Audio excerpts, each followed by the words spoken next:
Kuelekea mechi za kirafiki ya kalenda ya FIFA, coach Miguel Angel Gamondi ametangaza kikosi kitakachoingia kambini kwa ajili ya mechi mbili dhidi ya Uganda, lakini pia dhidi ya timu ya taifa ya Rwanda. Kuna majina ya wachezaji ambao hawajatajwa, kitu ambacho kimeibua mjadala mkubwa katika video vya kahawa kuzungumza ni kitu gani ambacho amekiangalia mwalimu Miguel Angel Gamondi kuwaacha wachezaji hao. Jina ambalo limetajwa sana ni Idi Suleiman Nado ambaye ni nyota anayepia katika kikosi cha Azam Football Club. Tunakwenda kuangazia kitu gani ambacho mwalimu Miguel Angel Gamondi amekiangalia kunako kikosi chake ambacho amekiita safari hii. Naitwa Leopard John, sauti ya mvua. Niko hapa na mchambuzi kinara Shabel Daniel, tunakwenda kukupitisha kinaga ubaga. Nyuma ya kamera ni Arfan Rajabu. Shabel, Miguel Gamondi ametangaza kikosi ambacho kinakwenda kuelekea katika mechi takriban mbili za kalenda ya FIFA za kirafiki. Kikosi umekiona, tuanzie hapo. Wamestahili hawa ambao wameitwa, ama kuna kitu ambacho mwalimu amekiangalia? Ni kitu gani labda? Ni mechi za kirafiki. Unajua tupo kwenye maandalizi ya kuandaa timu kwa ajili ya AFCON. Na kabla ya AFCON kuna michezo ya kufuzu mashindano haya. Japokuwa sisi tunacheza tu kukamilisha ratiba, tumeshafuzu, lakini tunahitaji pia mwalimu benchi la ufundi Gamondi anahitaji kuangalia wachezaji wapi ambao wanaweza wakajoin wachezaji wengine ambao wameshakuwa kwenye setup ya timu ya taifa. Ndio maana unaweza kuona kuna wachezaji ambao hawajaitwa, kuna majina mapya ambayo yameitwa. Hii yote ni kutoa nafasi kwa wachezaji ambao wanatakiwa kuingia katika setup ya kikosi cha timu ya taifa Tanzania kuelekea mechi hizo za qualifier za AFCON, lakini pia kwenye tukio kubwa la mashindano mwaka 2027. Kwa hiyo ni issue tu ya kutazama pia wachezaji wapi ambao wanaweza kaingia kwenye kikosi cha timu ya taifa na kushirikiana na wengine ambao wamekuepo kwa muda mrefu. Sawa, kikosi kimeitwa, lakini kuna majina ambayo yanatajwa pengine hayastahili kuwepo kutokana na namba zao ambazo wako nazo. Tuanzie hapo. Idi Suleiman Nado kwenye ligi kuu ya NBC Premier League, magoli 8, assist 3, hajajumuishwa kwenye kikosi hicho. Mwalimu ameangalia nini hasa kwa Idi Suleiman Nado kuto kujumuisha?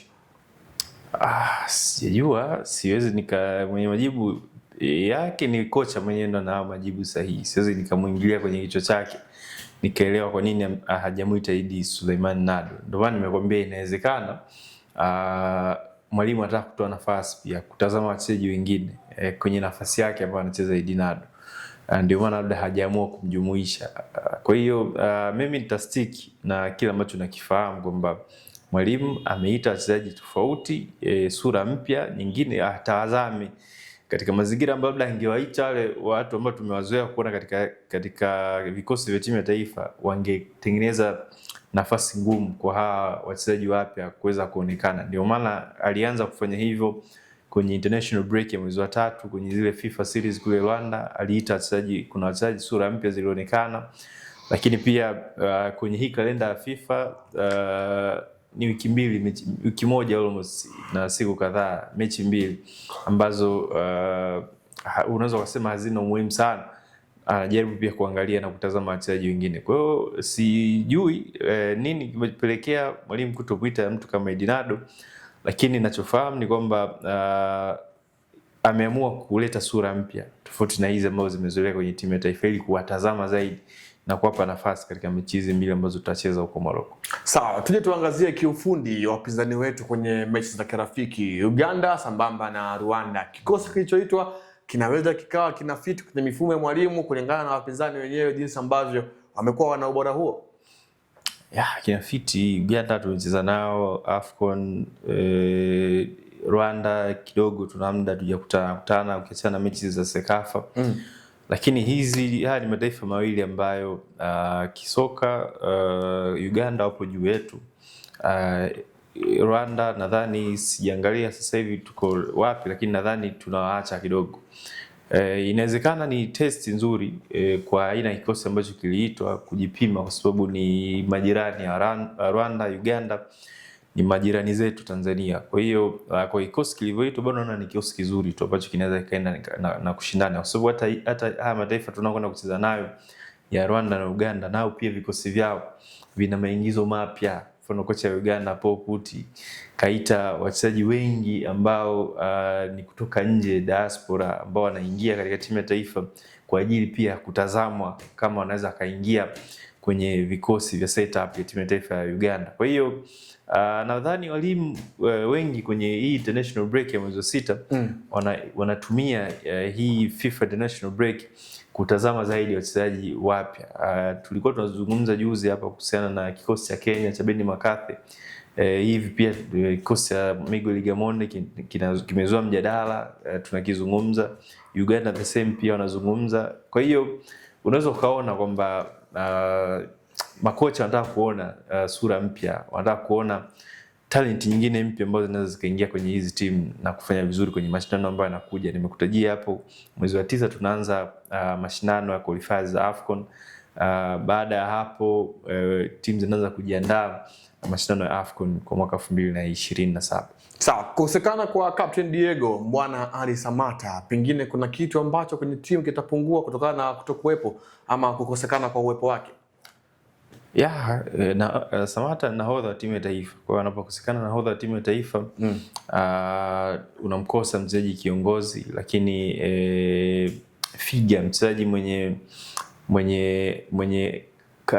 yani kaliba mchezaji kama Samata kwenye dressing room ni kitu ambacho huwezi ukakiona kikaonekana kwenye macho ya kawaida, lakini namna ambavyo vijana wanamtazama kama inspiration ya kutaka kufika alipofika yeye, nadhani ni kitu ambacho kinaongeza pia motisha kwa wachezaji ambao wanacheza hasa katika eneo lake, ama wachezaji wengine ambao wana ndoto za kuwa wachezaji wakubwa ama kufika katika hatua kubwa ambazo Samata amefika. Kwa hiyo anapokosekana katika timu ya taifa always anakuwa missed.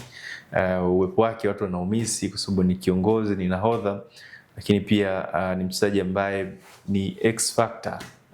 Yani uwepo wake tu kwenye timu ni extra factors kwa timu ambazo pia tunaweza kukutana nazo, kwa sababu wanakuja kucheza na sisi wakiwa na wanatrofia, lakini pia Samata anatutangaza zaidi akiwepo zaidi ndani ya timu kuliko akiwa nje ya timu. Sawa, wanasema national team always based on current performance. Mchezaji gani ambaye kwenye ligi kuu ya NBC Premier League alikuwa na kiwango bora, jina lake jaliona kwenye call up ya mwalimu Miguel Gamondi na performance yake ya hakika imekuwa bora kweli kweli? Nadhani ukimtoa Edinado, mchezaji mwingine ambaye sijaliona jina lake ni Yusuf Kagoma. Yusuf Kagoma amekuwa ni mchezaji muhimu sana na amekuwa ni very consistent player kwenye kikosi cha Simba, lakini pia ni mchezaji ambaye amekuwepo pia katika setup ya timu ya taifa kwa muda mrefu. Kwa hiyo yeye kutojumuishwa pia nafikiri imeacha maswali mengi, ni kwa nini hajaitwa, lakini unaweza kumuelewa labda mwalimu ana mipango yake mingine, labda ni katika kumpa mapumziko zaidi, kwa sababu ni mchezaji ambaye ukiangalia katika kikosi cha Simba hana mbadala katika nafasi yake, anacheza mechi nyingi. Kwa hiyo labda ni katika kumpumzisha tu na kutoa nafasi kwa wachezaji wengine katika eneo la katikati. Sawa, Chobwedo hakustahili? Mapema sana. Mapema. Hakustahili? Hapana. Mimi kwa washambuliaji tulionao, viungo wa washambuliaji, hapana. Bakari msimu kuitwa kwenye kikosi?